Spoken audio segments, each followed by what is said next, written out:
మహేష్ బాబు మేనల్లుడు గల్లా జయదేవ్ తనయుడు అశోక్ హీరో చిత్రంతో టాలీవుడ్కు పరిచయం అయ్యారు. ఆ సినిమా ఫలితం ఎలా ఉన్నా తన నటనతో మాత్రం పర్వాలేదనిపించారు.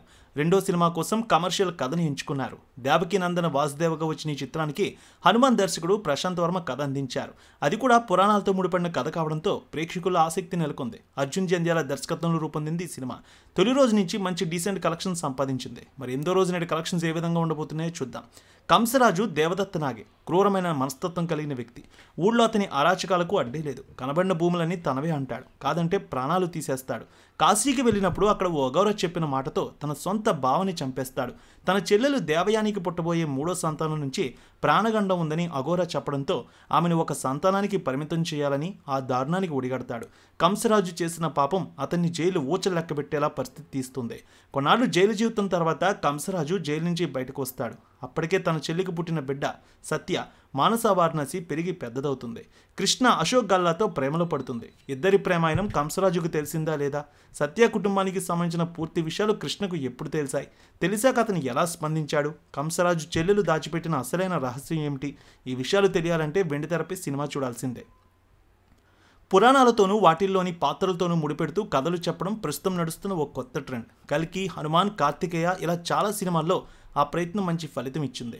దాంతో దర్శక రచయితలు ఆ దిశగా మరిన్ని కొత్త ప్రయత్నాలకు పూనుకున్నారు. ఇందులో భాగంగా రూపొందించిన మరో చిత్రమే దేవకి నందన వాసుదేవ. కృష్ణుడు కంసుడు పాత్రల స్ఫూర్తితో రాసిన కథ ఇది. తొలిసారి కమర్షియల్ కథలో నటించారు గల్లా అశోక్. కమర్షియల్ కథతో ఒక కొత్త అవతారంలో కనిపించిన అశోక్ గల్లా నటనలో లోపం ఏమీ లేదు. మానస వారణాసికి బలమైన పాత్ర దక్కింది. దేవదత్త నాగే నటన ఆకట్టుకుంది. దేవయాని, ఝాన్సీ వాళ్ళ గెటప్లో ఒదిగిపోయారు. శత్రు గెటప్ సీను, సంజయ్ స్వరూప్ పాత్రల పరిధి మేరకు నటించారు. ఇక 7 రోజులకి సంబంధించి 1,70,00,000 రూపాయల వరకు వసూళ్లు వచ్చాయి. నేడు మరో 10 లక్షల రూపాయల వరకు వసూళ్లు రావచ్చు. అయితే ఈ సినిమాకి మిశ్రమ స్పందన వచ్చింది. పిల్లమ్మ తల్లి ఆశీస్సులతో ఫోన్ ద్వారా జ్యోతిష్యం చెప్పబడును.